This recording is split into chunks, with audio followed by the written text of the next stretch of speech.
Chapter 8. I arrive at Newcastle, meet with my old schoolfellow Strap. We determine to walk together to London, set out on our journey, put up at a solitary alehouse, are disturbed by a strange adventure in the night. There is no such convenience as a wagon in this country, and my finances were too weak to support the expense of hiring a horse.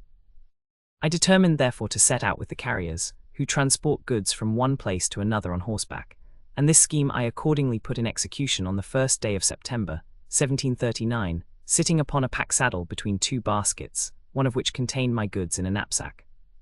But by the time we arrived at Newcastle upon Tyne, I was so fatigued with the tediousness of the carriage, and benumbed with the coldness of the weather, that I resolved to travel the rest of my journey on foot, rather than proceed in such a disagreeable manner.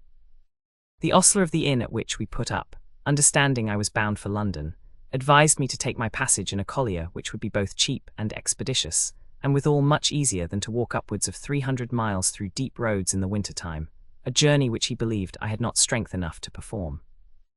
I was almost persuaded to take his advice, when one day, stepping into a barber's shop to be shaved, the young man, while he lathered my face, accosted me thus: "Sir, I presume you are a Scotchman?" I answered in the affirmative. "Pray," continued he, "from what part of Scotland?" I no sooner told him, than he discovered great emotion, and not confining his operation to my chin and upper lip, besmeared my whole face with great agitation. I was so offended at this profusion that, starting up, I asked him what the d—l he meant by using me so. He begged pardon, telling me his joy at meeting with a countryman had occasioned some confusion in him, and craved my name. But when I declared my name was Random, he exclaimed in rapture, "How, Rory Random?" "The same," I replied, looking at him with astonishment. "What," cried he, "don't you know your old schoolfellow, Hugh Strap?" At that instant, recollecting his face, I flew into his arms, and in the transport of my joy, gave him back one half of the suds he had so lavishly bestowed on my countenance. So that we made a very ludicrous appearance, and furnished a great deal of mirth for his master and shopmates, who were witnesses of this scene. When our mutual caresses were over, I sat down again to be shaved, but the poor fellow's nerves were so discomposed by this unexpected meeting that his hand could scarcely hold the razor, with which, nevertheless, he found means to cut me in 3 places in as many strokes. His master, perceiving his disorder, bade another supply his place, and after the operation was performed, gave Strap leave to pass the rest of the day with me. We retired immediately to my lodgings, where, calling for some beer, I desired to be informed of his adventures, which contained nothing more than that his master dying before his time was out, he had come to Newcastle about a year ago, in expectation of journey work, along with 3 young fellows of his acquaintance who worked in the keels. That he had the good fortune of being employed by a very civil master, with whom he intended to stay till the spring, at which time he proposed to go to London, where he did not doubt of finding encouragement. When I communicated to him my situation and design, he did not approve of my taking a passage by sea, by reason of the danger of a winter voyage, which is very hazardous along that coast, as well as the precariousness of the wind, which might possibly detain me a great while, to the no small detriment of my fortune. Whereas, if I would venture by land, he would bear me company, carry my baggage all the way, and if we should be fatigued before we could perform the journey, it would be no hard matter for us to find on the road either return horses or wagons, of which we might take the advantage for a very trifling expense.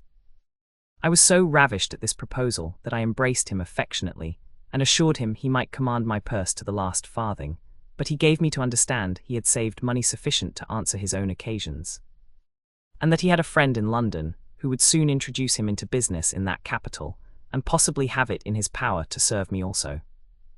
Having concerted the plan and settled our affairs that night, we departed next morning by daybreak, armed with a good cudgel each, my companion being charged with the furniture of us both crammed into one knapsack, and our money sewed between the linings and waistbands of our breeches, except some loose silver for our immediate expenses on the road. We travelled all day at a round pace, but being ignorant of the proper stages, were benighted at a good distance from any inn, so that we were compelled to take up our lodging at a small hedge alehouse that stood on a byroad about half a mile from the highway. There we found a pedlar of our own country, in whose company we regaled ourselves with bacon and eggs, and a glass of good ale before a comfortable fire, conversing all the while very sociably with the landlord and his daughter, a hale buxom lass who entertained us with great good humour, and in whose affection I was vain enough to believe I had made some progress. About 8 o'clock we were all 3, at our own desire, shown into an apartment furnished with 2 beds, in one of which Strap and I betook ourselves to rest, and the peddler occupied the other, though not before he had prayed a considerable time extempore, searched into every corner of the room, and fastened the door on the inside with a strong iron screw, which he carried about with him for that use. I slept very sound till midnight, when I was disturbed by a violent motion of the bed, which shook under me with a continual tremor. Alarmed at this phenomenon, I jogged my companion, whom, to my no small amazement, I found drenched in sweat and quaking through every limb. He told me with a low, faltering voice that we were undone, for there was a bloody highwayman, loaded with pistols, in the next room. Then, bidding me make as little noise as possible, he directed me to a small chink in the board partition through which I could see a thick-set, brawny fellow, with a fierce countenance, sitting at a table with our young landlady, having a bottle of ale and a brace of pistols before him. I listened with great attention, and heard him say in a terrible tone, "D.N. that son of a B.H. smack the coachman. He has served me a fine trick indeed, but D.I.N. seize me if I don't make him repent it. I'll teach the scoundrel to give intelligence to others while he is under articles with me." Our landlady endeavoured to appease this exasperated robber, by saying he might be mistaken in Smack, who perhaps kept no correspondence with the other gentleman that robbed his coach, and that if an accident had disappointed him today, he might soon find opportunities enough to atone for his lost trouble. "I'll tell thee what, my dear Bet," replied he, "I never had, nor ever shall, while my name is Rifle, have such a glorious booty as I missed today. There was £400 in cash to recruit men for the king's service, besides the jewels, watches, swords, and money belonging to the passengers. Had it been my fortune to have got clear off with so much treasure, I would have purchased a commission in the army, and made you an officer's lady, you jade, I would." "Well, well," cries Betty, "we must trust to Providence for that. But did you find nothing worth taking which escaped the other gentlemen of the road?" "Not much, faith," said the lover. "I gleaned a few things, such as a pair of pops, silver mounted, here they are. I took them loaded from the captain who had the charge of the money, together with a gold watch which he had concealed in his breeches. I likewise found 10 Portugal pieces in the shoes of a Quaker, whom the spirit moved to revile me with great bitterness and devotion. But what I value myself mostly for is this here purchase, a gold snuff-box, my girl, with a picture on the inside of the lid, which I untied out of the tail of a pretty lady's smock." Here, as the devil would have it, the peddler snored so loud, that the highwayman, snatching his pistols, started up, crying, "Hell and D.N.N. I am betrayed. Who's that in the next room?"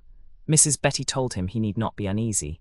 There were only 3 poor travellers, who, missing the road, had taken up their lodgings in the house, and were asleep long ago. "Travellers," says he, "spies you BCH, but no matter, I'll send them all to hell in an instant."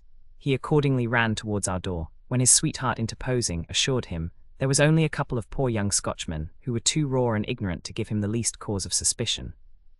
And the third was a Presbyterian peddler of the same nation, who had often lodged in the house before. This declaration satisfied the thief, who swore he was glad there was a peddler, for he wanted some linen. Then in a jovial manner he put about the glass, mingling his discourse to Betty with caresses and familiarities that spoke him very happy in his amours. During that part of the conversation which regarded this, Strap had crept under the bed, where he lay in the agonies of fear. So that it was with great difficulty I persuaded him our danger was over, and prevailed on him to awake the peddler, and inform him of what he had seen and heard. The itinerant merchant no sooner felt somebody shaking him by the shoulder, than he started up, called as loud as he could, "Thieves, thieves, Lord have mercy upon us." And Rifle, alarmed at this exclamation, jumped up, cocked one of his pistols, and turned towards the door to kill the first man that should enter. For he verily believed himself beset, when his Dulcinea, after an immoderate fit of laughter, persuaded him that the poor peddler, dreaming of thieves, had only cried out in his sleep. Meanwhile, my comrade had undeceived our fellow lodger, and informed him of his reason for disturbing him. Upon which, getting up softly, he peeped through the hole, and was so terrified with what he saw, that falling down on his bare knees, he put up a long petition to heaven to deliver him from the hands of that ruffian, and promised never to defraud a customer for the future of the value of a pin's point, provided he might be rescued from the present danger. Whether or not his disburthening his conscience afforded him any ease I knew not, but he slipped into bed again, and lay very quiet until the robber and his mistress were asleep, and snored in concert. Then, rising softly, he untied a rope that was round his pack, which making fast to one end of it, he opened the window with as little noise as possible, and lowered his goods into the yard with great dexterity. Then he moved gently to our bedside and bade us farewell, telling us that, as we ran no risk, we might take our rest with great confidence, and in the morning assure the landlord that we knew nothing of his escape, and lastly, Shaking us by the hands, and wishing us all manner of success, he let himself drop from the window without any danger, for the ground was not above a yard from his feet as he hung on the outside. Although I did not think proper to accompany him in his flight, I was not at all free from apprehension when I reflected on what might be the effect of the highwayman's disappointment. As he certainly intended to make free with the peddler's ware, neither was my companion at more ease in his mind, but on the contrary, so possessed with the dreadful idea of rifle, that he solicited me strongly to follow our countryman's example, and so elude the fatal resentment of that terrible adventurer, who would certainly wreak his vengeance on us as accomplices of the peddler's elopement. But I represented to him the danger of giving rifle cause to think we know his profession, and suggested that, if ever he should meet us again on the road, he would look upon us as dangerous acquaintance, and find it his interest to put us out of the way. I told him withal my confidence in Betty's good nature, in which he acquiesced, and during the remaining part of the night we concerted a proper method of behaviour to render us unsuspected in the morning. It was no sooner day than Betty, entering our chamber and perceiving our window open, cried out, "Odds bobs, sure you Scotchmen must have hot constitutions to lie all night with the window open in such cold weather." I feigned to start out of sleep, and withdrawing the curtain called, "What's the matter?" When she showed me, I affected surprise and said, "Bless me." The window was shut when we went to bed. "I'll be hanged," said she, "if Sawney Waddle, the peddler, has not got up in a dream and done it, for I heard him very obstropulous in his sleep. Sure I put a chamber pot under his bed." With these words she advanced to the bed, in which he lay, and finding the sheets cold, exclaimed, "Good lackadaisy! The rogue is fled." "Fled," cried I with feigned amazement, "God forbid, sure he has not robbed us." Then springing up, I laid hold of my breeches, and emptied all my loose money into my hand. Which having reckoned, I said, "Heaven be praised, our money is all safe." Strap looked to the knapsack. He did so, and found all was right, upon which we asked, with seeming concern, if he had stolen nothing belonging to the house. "No, no," replied she, "he has stole nothing but his reckoning," which it seems this pious peddler had forgot to discharge in the midst of his devotion. Betty, after a moment's pause, withdrew, and immediately we could hear her waken Rifle, who no sooner heard of Waddle's flight than he jumped out of bed and dressed, venting 1,000 execrations, and vowing to murder the peddler if ever he should set eyes on him again. "For," said he, "the scoundrel has by this time raised the hue and cry against me." Having dressed himself in a hurry, he mounted his horse, and for that time rid us of his company and 1,000 fears that were the consequence of it.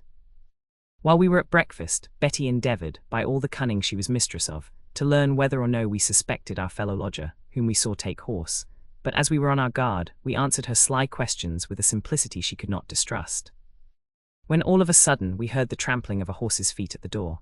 This noise alarmed Strap so much, whose imagination was wholly engrossed by the image of Rifle, that with a countenance as pale as milk, he cried, "O Lord! There is the highwayman returned." Our landlady, staring at these words, said, "What highwayman, young man? Do you think any highwayman harbour here?" Though I was very much disconcerted at this piece of indiscretion in Strap, I had presence of mind enough to tell her we had met a horseman the day before, whom Strap had foolishly supposed to be a highwayman, because he rode with pistols, and that he had been terrified at the sound of a horse's feet ever since. She forced a smile at the ignorance and timidity of my comrade, but I could perceive, not without great concern, that this account was not at all satisfactory to her.